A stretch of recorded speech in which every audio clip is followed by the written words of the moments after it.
గత 5 సంవత్సరాల్లో వైసీపీ ప్రభుత్వం యొక్క దుర్మార్గ పరిపాలనకి ధీటుగా ఎదుర్కొని ఎలా అయితే పవన్ కళ్యాణ్ గారు, చంద్రబాబు నాయుడు గారు పోరాటం చేశారో, వారిద్దరికీ ఏమాత్రం తీసిపోకుండా అంతే ధైర్యంగా వైసీపీ ప్రభుత్వం మీద గళమెత్తింది మొట్టమొదటిగా అదే పార్టీలో ఉంటూ ఎంపీ రఘురామ కృష్ణరాజు గారండి.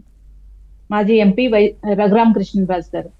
అతను వైసీపీ చేస్తున్న ఆగడాల్ని వారి పార్టీ ఎంపీ అయ్యుండి కూడా ఆయన రోజు ఎండగట్టేవాళ్ళు. అది రచ్చబండ అనే కార్యక్రమం ఒకటి పెట్టి వారి ప్రభుత్వంలో జరుగుతున్న అవినీతిని, జగన్మోహన్ రెడ్డి గారి యొక్క నిరంకుశ పాలనని ఏ రోజుకి ఆ రోజు ప్రజల ముందు ఉంచారండి ధైర్యంగా. అటువంటి వ్యక్తికి కస్టోడియల్ టార్చర్ జరగడం, ఇప్పుడు ఆ కేసు మీద త్వరితగతిన విచారణ జరగాలి.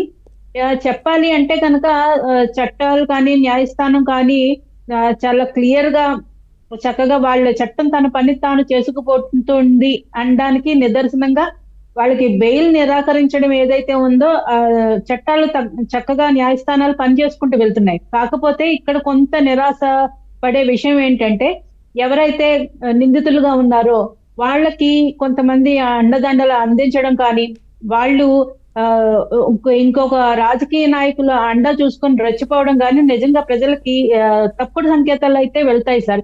ఇది ఆదిలోనే తుంచేసి ఎవరైతే ప్రభుత్వాలు ఉన్నారో ఇది ఆదిలోనే తుంచేసి ఈ తప్పుని సరిదిద్దుకుంటేనే బెటర్ అని ఒక నా యొక్క అభిప్రాయం.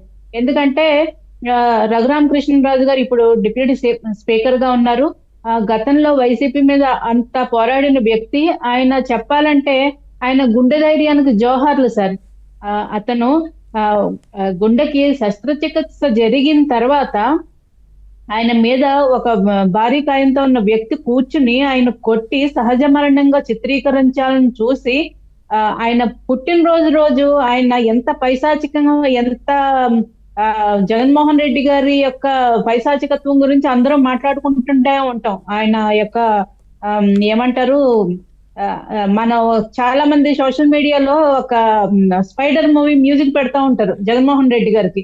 సేమ్ అలాగే కనిపిస్తాయి జగన్మోహన్ రెడ్డి గారు. సుజాత గారు చాలా సార్లు రఘురామకృష్ణరాజు గారు కూడా నా పుట్టినరోజు, నన్ను కొట్టినరోజు రెండు ఒకటే అని చెప్తా ఉంటారు. మీరు ఇది కూడా అబ్జర్వ్ చేస్తే ప్రజెంట్ ముఖ్యమంత్రి గారు చంద్రబాబు నాయుడు గారు పెళ్లి రోజు కూడా ఆయనను జైల్లో ఉంచే ప్రయత్నమే చేశారు. అప్పుడు పెళ్లి రోజు ఆయనది.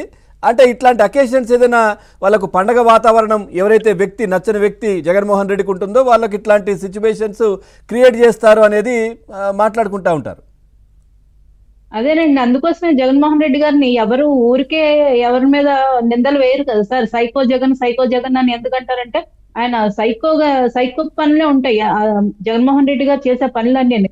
అంటే పెళ్లి రోజునేమో చంద్రబాబు నాయుడు గారిని అరెస్ట్ చేయడం, పుట్టినరోజునేమో రఘురామ కృష్ణరాజు గారిని అరెస్ట్ చేయడం, అదే ఆయన చనిపోయిన రోజు కింద అవ్వాలని కూడా వాళ్ళు ప్రయత్నించారు.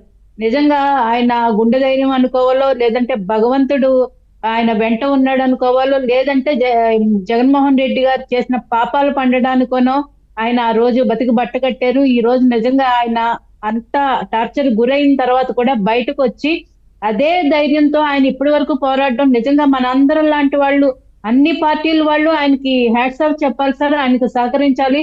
ఆయన కేసు త్వరితగతిన విచారణ పూర్తయి ఎవరైతే నిందితులు ఉన్నారో వాళ్ళందరికీ జైలు శిక్ష ఖరారు అవ్వాలని అందరం కోరుకుంటున్నాం సార్.